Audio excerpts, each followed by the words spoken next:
오늘 함께 하는 말씀은 누가복음 말씀입니다. 누가복음 18장 1절에서 14절까지 말씀입니다. 누가복음 18장 1절에서 14절까지 말씀 한 절씩 교독하면서 읽도록 하겠습니다. 누가복음 18장 1절에서 14절까지 말씀.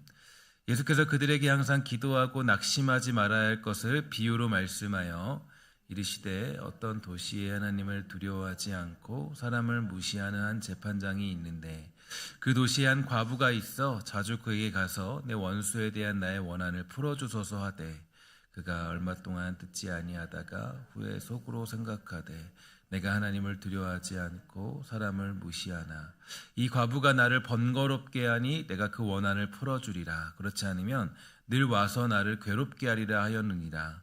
주께서 또 이르시되 불의한 재판장이 말하는 것을 들으라. 하물며 하나님께서 그 반납 부르짖는 택하신 자들의 원한을 풀어주지 아니하시겠느냐. 그들에게 오래 참으시겠느냐. 내가 너희에게 이르노니 속히 그 원한을 풀어주시리라. 그러나 인자가 올 때에 세상에서 믿음을 보겠느냐 하시니라. 또 자기를 의롭다고 믿고 다른 사람을 멸시하는 자들에게 이 비유로 말씀하시되 두 사람이 기도하러 성전에 올라가니 하나는 바리새인이요 하나는 세리라.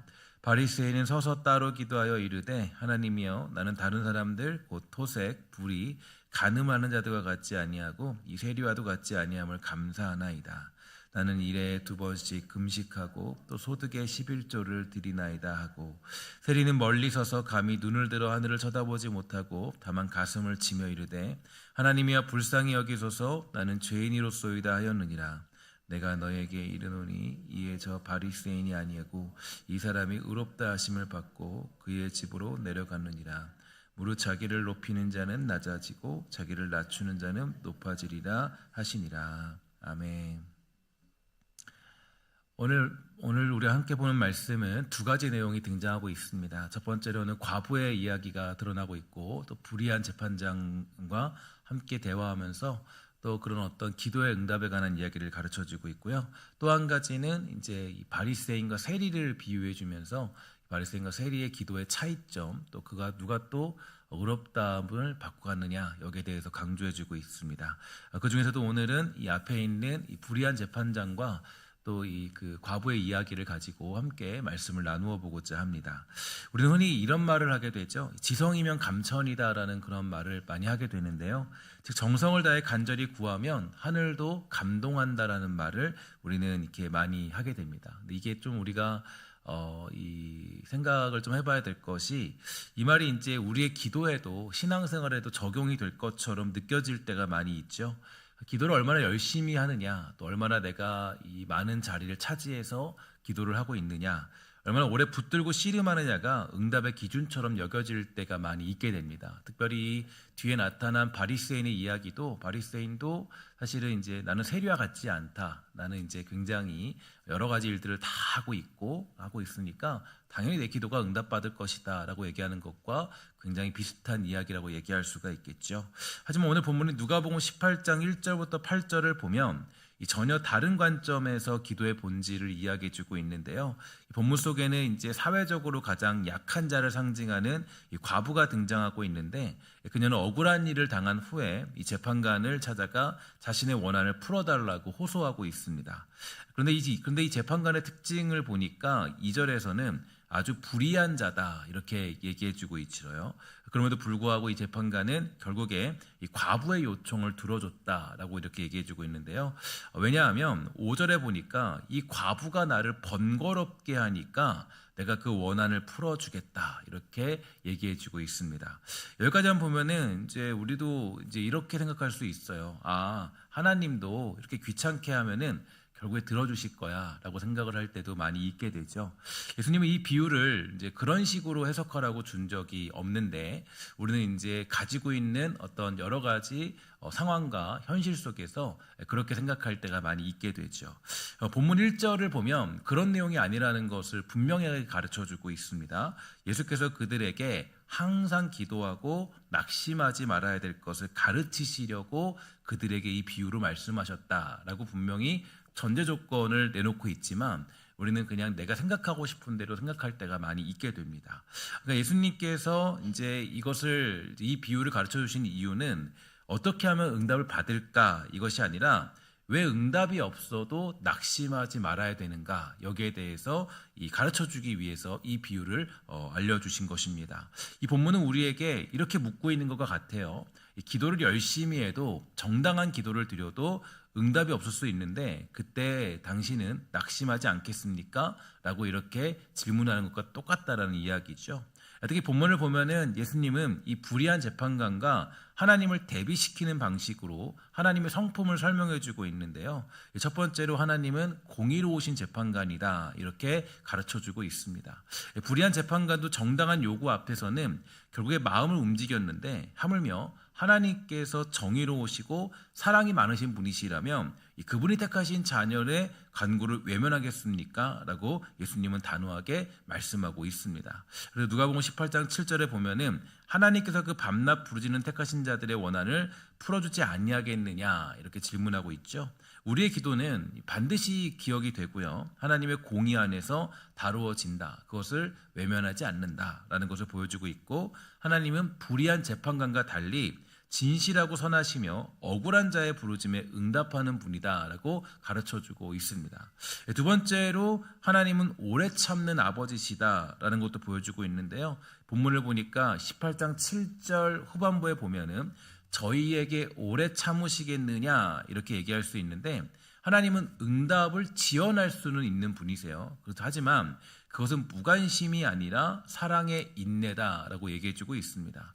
하나님은 우리의 현재만 보시는 분이 아니라 전체 인생과 영원을 계획하시는 분이신데요. 그러므로 때로는 더 깊은 유익을 위해서 더 크신 응답을 위해서 보류할 수도 있다라는 거죠.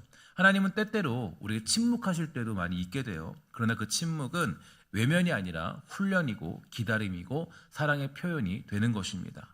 우리가 기도할 때 자칫하면은 이제 기도 생활에서 가장 많이 오해하는 것이 하나님 앞에 떼쓰기 전략으로 이제 우리가 많이 전략을 바꿀 때가 많이 있죠. 그래서 우리가 떼쓰기 전략의 가장 잘못된 비유 중에 두 가지가 있는데 바로 오늘의 본문이 이 떼쓰기 전략의 가장 잘못된 비유이고 또 한 가지는 야곱의 비유를 통해서 떼쓰기 전략으로 하면 기도 응답 받는다 이렇게 얘기하는 것이 가장 잘못된 비유 중에 하나라고 얘기할 수 있습니다. 사실 여러분 이거를 좀만 생각해 보면요, 그게 얼마나 잘못된 것인지 알 수 있는데요. 여러분들이 그 아이들을 데리고 소위 말해서 이제 그 마트 같은 데 가면요, 마트에 가면은 우리 아이들이 이제 가장 눈이 탁탁탁 돌아가는 게 있어요. 뭐 몇 가지가 있죠. 과자를 보면은 눈이 휙휙 돌아간다던가, 장난감을 보면은 막 사달라고 떼를 쓴다던가. 근데 그때 엄마 아빠가 그걸 사줍니까 안 사줍니까? 절대 안 사주죠. 절대 안 사주고 기다렸다가 가장 중요한 때에 뭐 과자나 아니면은 뭐 장난감을 사주는 게 부모된 도리이고 부모가 해야 되는 역할이에요. 근데 하나님 아버지, 그러니까 아버지라고 부르는데 하나님은, 그러니까 제가 어떤 영상을 보니까 이 기독교와 다른 종교의 다른 차원은 뭐냐면, 그러니까 이 다른 종교들은 그러니까 그 신에게, 그러니까 다른 종교들은 신에게 어떤 만족감을 줘야, 이제 만족감을 주면 신이 나에게 응답해 주는 게 보통 종교라는 거예요. 기독교라는 종교는 완전히 다르죠. 하나님이 우리에게 허락해 주시는 거고 은혜를 주시는 것이고 하나님이 우리에게 우리 미리 알 것을, 그러니까 미리 쓸 것을 아시면서 주시는 거예요. 하나님이 미리 주시는 거죠. 은혜로. 이게 완전히 달라요. 근데 우리는 이제 그 살아온 인생에서 여러 가지 것들에 이 많은 것들을 봤을 때, 그러니까 이 떼쓰기 전략, 어떤 그런 것들이 기도다라고 생각할 때가 많이 있게 됩니다. 그러나 절대로 그것은 온천치 못한 기도고 또 우리가 생각해서는 안 되는 그런 모습이라고 얘기할 수가 있다라는 거죠. 그러니까 이 정당하지 않은 기도, 또 자기중심적인 기도를 드릴 때 하나님은 그 기도를 마치 부모님처럼 외면할 수밖에 없다라는 거예요. 그러니까 이제 자기중심적인 기도를 하나님 앞에 드리는 것도 사실은 그것도 굉장히 친밀하고 가까운 관계라고 얘기할 수도 있겠지만요. 그게 너무나도 길어지고 그게 너무나도 강해지면 그것은 부모와 관계에서 옳지 못한 관계라고 얘기할 수밖에 없는 거죠. 그래서 우리가 기억해야 될 것은 하나님 앞에 정당하고 온전한 기도를 드리기에 힘쓸 필요가 있는 것입니다. 특별히 우리의 정당한 기도는 하나님의 뜻에 부합한 기도들은 반드시 기억된다라고 요한계시록은 말해주고 있는데요.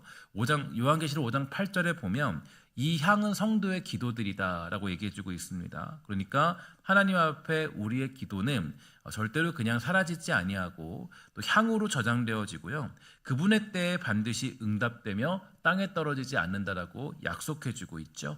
그러니까 응답의 속도가 느릴 수는 있어도 그분의 응답은 결코 늦지 않는다. 이게 성경이 얘기해주는 가장 중요한 기도의 응답의 내용이 되는 것입니다. 그래서 예수님은 이 비유를 마치면서 18장 8절에 보니까 이렇게 가르쳐주고 있어요.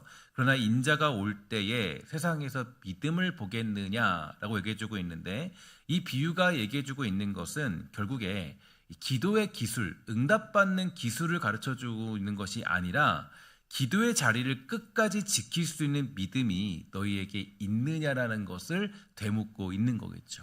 그러니까 우리에게 중요한 건 기도의 자리를 지켜내는 것이고, 기도의 자리를 통해서 하나님과 깊은 교제 가운데 가는 것인데, 우리는 어디에 초점을 맞추냐면 내가 원하는 것이 응답이 되었느냐 되지 않느냐, 내가 원하는 요구를 하나님이 들어줬느냐 들어주지 않느냐가 더 중요할 때가 많이 있다라는 거예요. 그래서 하나님은 기도를 통해서 우리의 소원을 이루시기보다 가장 원하는 건 우리의 믿음을 세우기를 원하시는 하나님이시다. 이 얘기를 성경은 해주고 있는 겁니다. 그러니까 내가 기도를 통해서 하나님과의 깊은 관계를 유지하는 것이고, 또 하나님을 온전히 믿는 믿음을 세우는 것이지, 기도를 통해서 내가 이루고자 하는 일들이 이루어지는 것, 이게 바로 기도의 내용과 목적은 절대 아니라는 거예요. 그러니까 때로는 우리가 기도 응답이 내 뜻대로 이루어질 때가 있기도 하고, 때로는 있지도 않을 때도 있다는 것입니다. 응답을 내가 원하는 대로 응답받을 때도 있겠지만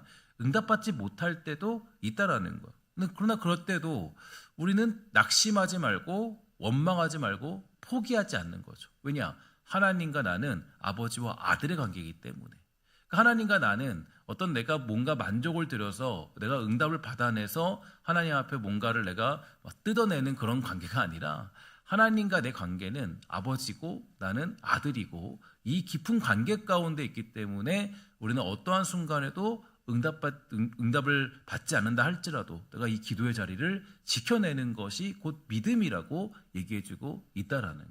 그러니까 기도는 결국 하나님과의 관계 유지고, 기도는 하나님과의 깊은 관계 속에 나아가는 것이지, 이걸 통해서 내가 뭔가를 받아내는 자리는 아니라는 겁니다. 그래서 우리가 기도 응답이 없을 때도 기억해야 될 것은 낙심하지 아니하고 원망하지 아니하고 포기하지 않는 것. 그게 우리가 가져야 될 믿음의 모습이라는 거예요. 응답보다 더 큰 기쁨은 하나님을 신뢰하는 믿음을 지켜내는 것임을 성경은 우리에게 가르쳐주고 있습니다. 사랑하는 성도 여러분, 하나님은 살아계신 줄 믿습니다. 그리고 우리의 기도를 듣는 하나님인 줄 믿습니다. 우리의 기도를 절대 외면하는 하나님이 아니에요. 저도 그래요. 자녀들하고 이렇게 얘기를 하다 보면 이 자녀들이 이제 그냥 지나가면서 하는 얘기들이 있어요. 아니면 이 자동차를 운전하다가 뒤에서 이렇게 혼자 얘기하는 것들이 있어요. 근데 그 이야기를 웬만하면 다 기억하고 있죠. 근데 저는 인간이기 때문에 이 자녀의 이야기들을 이제 다 기억하지 못하는 게 조금 아쉬워요. 그래서 제가 어저께 아내와 이렇게 운전을 하면서 그런 얘기를 나눴어요. 야, 내가 옛날에 우리 딸들하고 얘기했던 것들 다 기억하면 좋겠는데 그 기억이 벌써 사라진 지가 되게 언젠지 모르겠어 라고 얘기하는 그 마음들이 있었는데, 사실 다 기억하고 싶죠. 근데 우리는 다 기억할 수가 없어요. 인간이기 때문에. 그런데 하나님은 그렇지 않아요.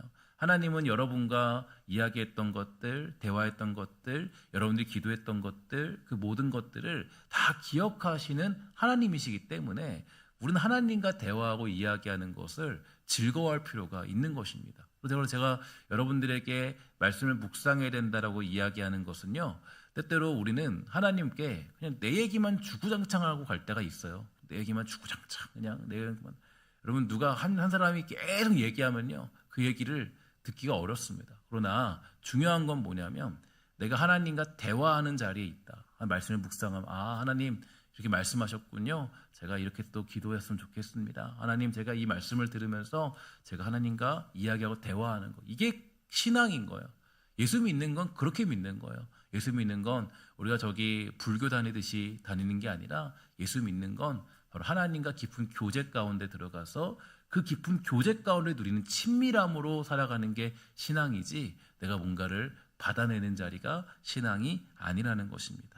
정말 지성이면 감천의 하나님이 아니라 믿음을 따라서 가장 선하게 응답하시는 하나님, 그 하나님 여러분 만나게 되기를 주의 이름으로 간절히 부탁을 드리겠습니다. 기도의 자리에서 응답이 없어 보여도, 기도의 자리에서 눈물만 흐를지라도, 기도의 자리에서 우리가 끝까지 하나님을 신뢰할 때 그 믿음을 보시고 하나님은 반드시 역사하는 하나님이 되십니다. 항상 기도하고 낙심하지 말라 하신 예수님의 말씀처럼 우리는 낙심하지 않고 기도하는 사람으로 남아야 될 것입니다. 혹시라도 여러분들 중에 아직 응답받지 못한 것들 때문에 낙심이 되는 사람들이 있습니까? 정말 그렇다면 다시 하나님과의 그 깊은 관계 가운데 기도할 줄 아는 믿음이 있게 되기를 주의 이름으로 간절히 부탁을 드리겠습니다. 그리고 기도가 응답이 되든 응답이 되지 않든 하나님이 여전히 선하시고 신실하시다라는 사실을 믿음으로 고백함으로 여러분 인생 가운데 든든한 하나님의 놀라운 역사가 일어나게 되기를 주의 이름으로 간절히 축원합니다. 기도하겠습니다. 하나님 감사합니다. 우리가 하나님을 믿는 것은 그저 내가 뭔가를 받는 자리에 있기 때문에 있는 것이 아니라, 하나님이 나를 사랑하시고 나도 하나님을 사랑하며 또 하나님과의 관계 속에 그 깊은 삼위일체 하나님의 관계를 우리가 깊이 누리기 위해 이 자리에 있는 줄 믿습니다. 삼위일체 하나님의 그 관계는 뗄래야 뗄 수 없고, 하나면 하나고 둘이면 둘이고 셋이면 셋이고 함께 있는, 그렇게 있는 신앙임을 고백하게 됩니다. 하나님 붙잡으시 원하는 것은 우리가 이 삼위일체 하나님의 관계 속에 이루어지는 그 사랑을 하나님과 내가 함께 누릴 수 있도록 주여 돌보아 주시옵소서. 하나님, 우리가 정말 아버지와 아들이 하나인 것처럼 우리도 정말 하나님과 하나의 관계 속에서 깊은 관계를 누리는 기도의 시간 되므로, 이 기도의 시간 가운데 은혜를 누리며 기쁨을 누리며 관계의 기쁨들을 마음껏 누리는 복된 성도가 되도록 주여 돌보아 주시옵소서. 모든 말씀 예수님의 이름으로 간절히 기도합니다. 아멘. 찬송가